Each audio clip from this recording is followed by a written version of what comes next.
warahmatullahi wabarakatuh. Waalaikumsalam warahmatullahi wabarakatuh. Makasih teman-teman yang udah balas salamnya. Di kesempatan kali ini kami bakalan menjelaskan tentang instrumen kebijakan fiskal dan dampak kebijakan fiskal. Sebelum itu kami akan memperkenalkan diri terlebih dahulu. Saya selaku moderator Muhammad Fazil Fairuz. Hai Fairuz. Siti. Dan satu lagi Widya Jagat yang berhalangan hadir. Semoga dia diterima sisi Allah. Amin.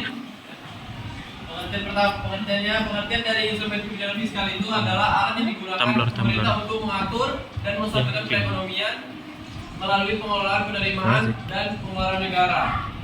Instrumen ini itu meliputi pajak, belanja pemerintah, subsidi dan pinjaman publik yang digunakan untuk mempengaruhi tingkat konsumsi, investasi, produksi serta pertumbuhan ekonomi agar sesuai dengan tujuan pembangunan ekonomi nasional.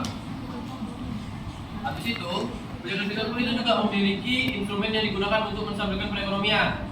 Instrumen kebijakan fiskal tersebut antara lain yang pertama A-nya pajak. Pajak merupakan sumber penerimaan negara terbesar dan menjadi instrumen utama dalam kebijakan fiskal karena pengaruhnya yang sangat besar terhadap kondisi perekonomian. Besar nilai pajak yang dipungut pemerintah akan menentukan tingkat penerimaan negara sekaligus mengaruhi ekonomi masyarakat. Pemerintah dapat mengatur kestabilan ekonomi dengan menaikkan atau menurunkan tarif pajak sesuai dengan kondisi yang saat ini.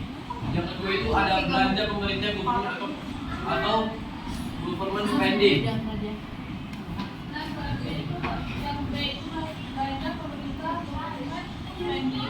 Itu belanja pemerintah dalam APBN yang mencakup belanja gaji pegawai serta belanja barang dan jasa. Dalam kebijakan fiskal, pemerintah dapat meningkatkan pengeluaran saat terjadi kelesuan ekonomi. Misalnya dengan menaikkan gaji pegawai negeri untuk mendorong permintaan agregat sehingga produksi dari output ekonomi tetap stabil. Selain itu, pemerintah juga dapat menambah belanja barang dan jasa untuk kebutuhan operasional yang bertujuan meningkatkan produksi usaha, menjaga aktivitas ekonomi, dan menekankan angka pengangguran.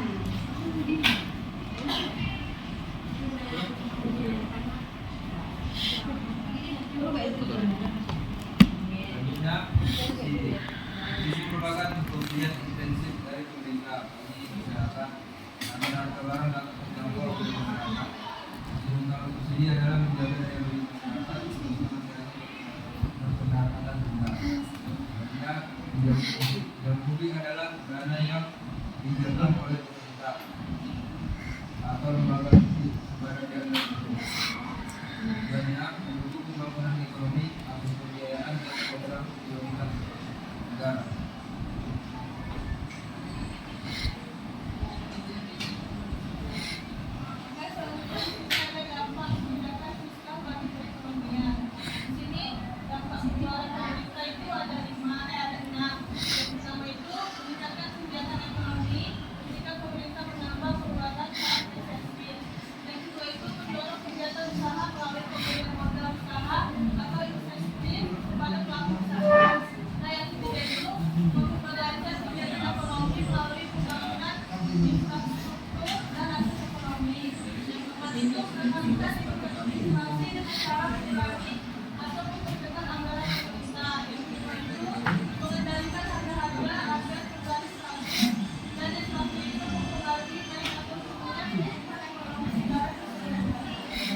Selanjutnya itu ada pembayaran transfer.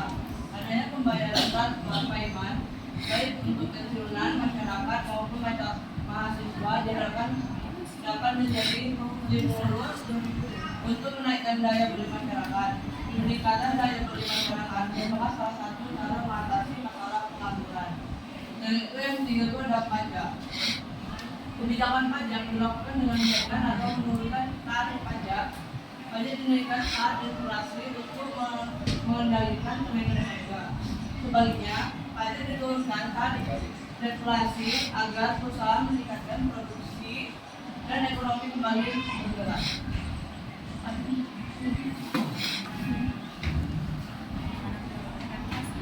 Mungkin cukup jelas ya penjelasan dari kebijakan fiskal tadi. Mohon maaf kalau misalnya ada salah kata. Oke, langsung aja kita ke dalam sesi pertanyaan. Sesi pertama Sesi pertanyaan yang pertama itu dari kelompok 1.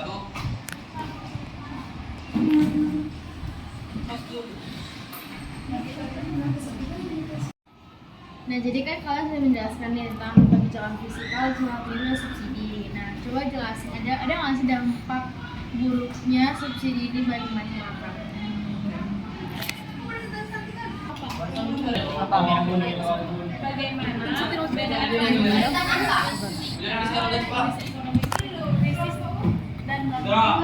Udah kirim rata.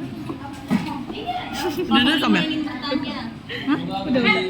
Kok rekam sudah tadi? Itu siapa nelpon? Oke, perkenalkan dulu nama saya Rada Juli. Saya dari kelompok 5. Di sini saya ingin bertanya. Sebentar ya.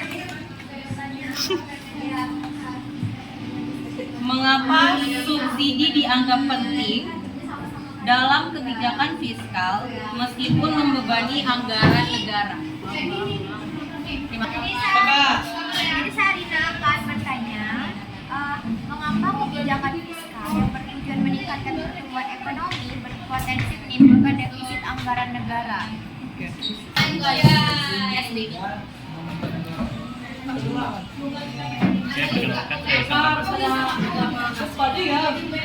Saya perkenalkan, saya Samraman Nasrim dari kelompok 2. Saya ingin bertanya tadi, menurutmu apa resiko jika negara terlalu banyak berutang untuk belanja negara? Ya. Saya Ahmad Gede. dari kelompok 8 ingin bertanya, bagaimana pengeluaran pemerintah dapat mempengaruhi pertumbuhan ekonomi? Oke, jadi perkenalkan nama saya Sutradara, saya perwakilan dari kelompok 6. Jadi saya akan menanyai tentang bagaimana dampak peningkatan pajak terhadap daya beli masyarakat. Oke. Pertanyaan yang Nas, pertanyaan itu perbedaan instrumen fiskal saat krisis dan normal. Waktu krisis, pemerintah itu menambah belanja dan menurunkan pajak. Habis itu saat normal itu pemerintah mengontrol belanja dan menjaga keseimbangan anggaran. Yang kedua, pertanyaan Hisham. Yang mau kamera. Pertanyaan itu resiko jika pemerintah terlalu banyak berutang. Itu ada 4. Yang pertama, risiko bunga itu jadi meningkat. Defisit anggaran itu jadi makin gede. Resiko gagal bayar juga, ketergantungan sama pihak luar. Yang ketiga, pertanyaan dari Lina. Jawab sama Sisi. Oh, masih tim. Mengapa bisa menimbulkan defisit? Karena untuk mengangkat itu kita kerja atau bayar. Ibu. Keempat itu pertanyaan dari Mita. Itu dampak buruk subsidi bagi masyarakat. Yang pertama itu ada membebani anggaran negara. Yang kedua itu bisa salah sasaran atau tidak tepat pada yang dibutuhkan. Yang ketiga menimbulkan ketergantungan. Yang keempat menghambat persaingan usaha. Selanjutnya ada dari Ahmad. Saya akan menjawab pertanyaan dari Ahmad. Pengaruh pengeluaran pemerintah terhadap pertumbuhan ekonomi. Jadi, pemerintah dapat meningkatkan pekerjaan, menciptakan lapangan pekerjaan, dan menurunkan investasi.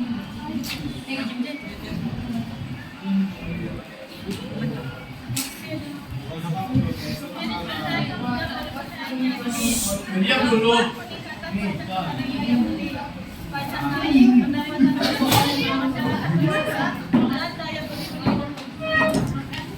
Selanjutnya ada pertanyaan dari Radia.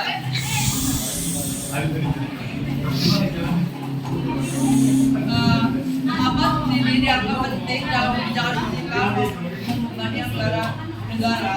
Karena subsidi menjaga daya beli masyarakat dan menstabilkan harga, terutama bagi kelompok berpendapat rendah.